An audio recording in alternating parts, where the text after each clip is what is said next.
In this video, we are looking at solving the quadratic equations, but this strategy that we're going to use is the quadratic formula. Now, I love telling the story about my friend who has learnt this formula and she's committed to memory because she's not very good at factorizing, and she'll hate me for saying that, but I love the fact that she has commitment to this formula, and to this day, if you come up and ask her, she'll always remember the quadratic formula. All right, so again, remember, we are going from this to this, so expanded form to factorized form, and sometimes though that can be a bit tricky. So what we're looking at is, there's our null factor law. My computer's a bit laggy, but we're going to look at the quadratic formula. My computer will load.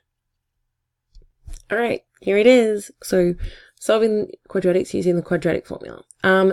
It's really hard sometimes to factorize something, especially if you've got decimals, rational numbers, so fractions. And so what you can do is use this formula here, so the quadratic, because this is how it's derived. So if you want to have a cool party trick, you can show people how to do this and the mathematics works, or you just commit quadratic formula to your memory like my mate, and that way you can solve any quadratic that comes your way. So using our quadratic formula, we're going to solve for x. So remember with the last, with the null factor law, you are looking for the x-intercepts, and the position of where the quadratic cuts the x-intercept. So with this one here, instead of actually having to solve for x and letting it equal 0, it's going to do it straight away once you get there. So you'll see that there is a plus minus in the formula here. That means that you're going to do one with plus and one with subtraction, and you're going to find the values. So without further ado, let's do this. So I'm just going to move this up here. And so I've written out our quadratic formula from above and written it here. I'll let you know I have not committed this to memory.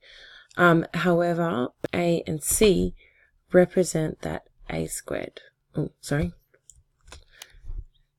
The ax squared plus bx plus c.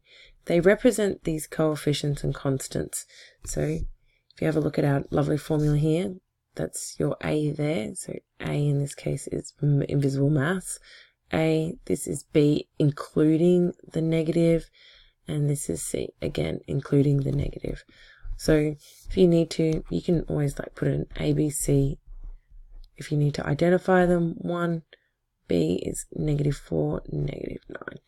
And it's essentially a plug and play, so substitution. So equals, now this is where your brackets come really handy. Computers decided to frit. So in this case here, it's negative, because that is actually a part of the formula, times whatever's in the brackets. So whatever b is. So in this case, it's negative. Now you can substitute that in again. 4 squared minus -4 times positive 1 times -9. And then 2a, you can see it hiding there from the previous line. It's going to be 2, make it 1. So in this case, generally, because we're dealing with monics, that a will be 1. So it makes your life a little bit easier.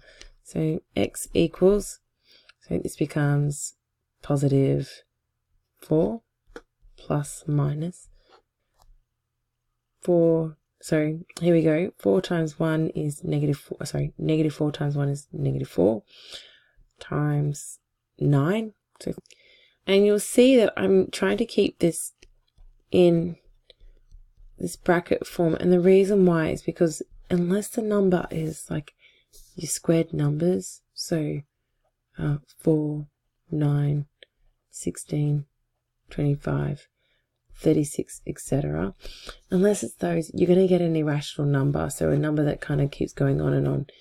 So it'll be 0 point something, and that might have an infinite number of decimals. So we really don't want to be to keep the accuracy going, you want to keep this as a square root as long as you can. over 2. So this is about as far as I'm going to go now, and I'm going to split this up. I'm going to call that a plus. Sorry, this one here is going to be the plus one. And over here, I'm going to rewrite it, but as a subtraction. So see, you guys can't have two equal signs. Think of it like I'm doing like an imaginary line down the middle. So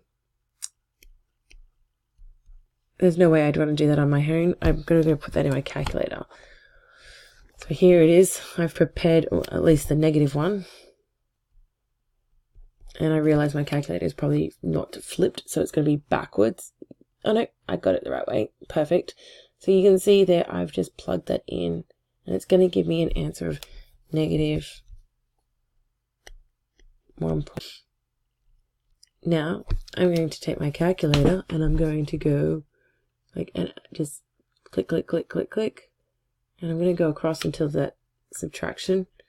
Hit delete, just so you can see, and then hit plus. Voila. Did half the work. Didn't have to redo it, type it in. And that's going to give us 5.605. All right. So here are your solutions for your problem. If you have a look here, I have drawn it on a graph.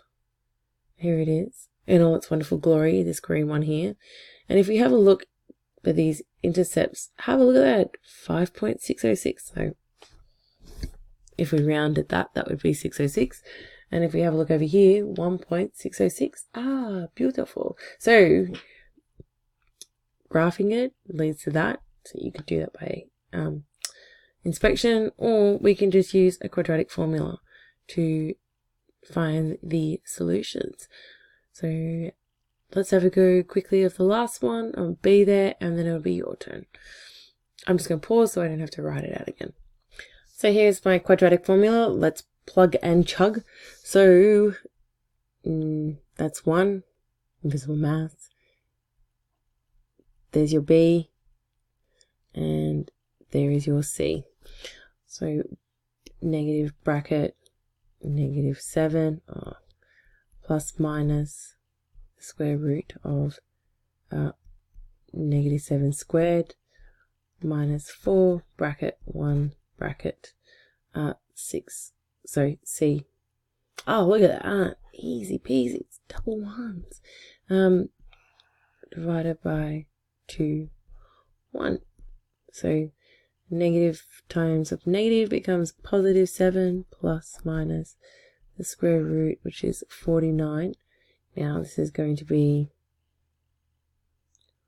4 times 1 times 1, which is going to give us negative 4 over 2. I'm going to write this one out as a full.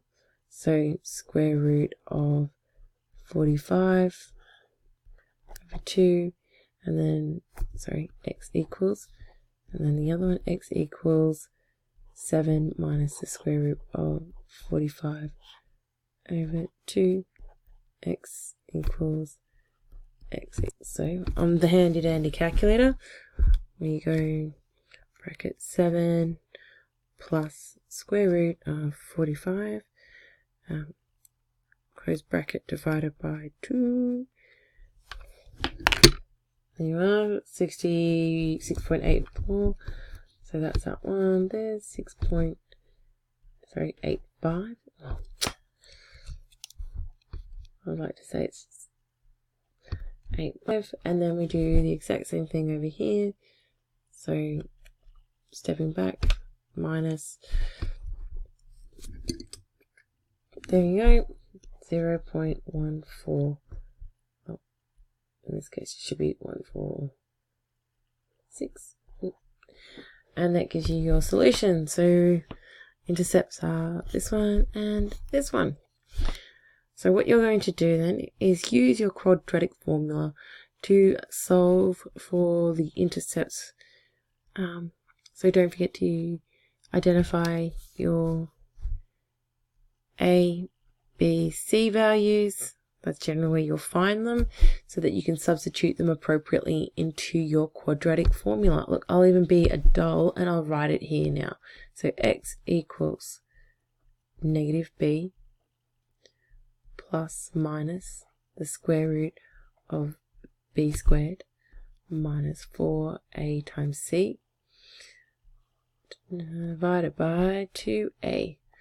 Happy days, stay awesome, and look, there's only 4 questions there. You can do it.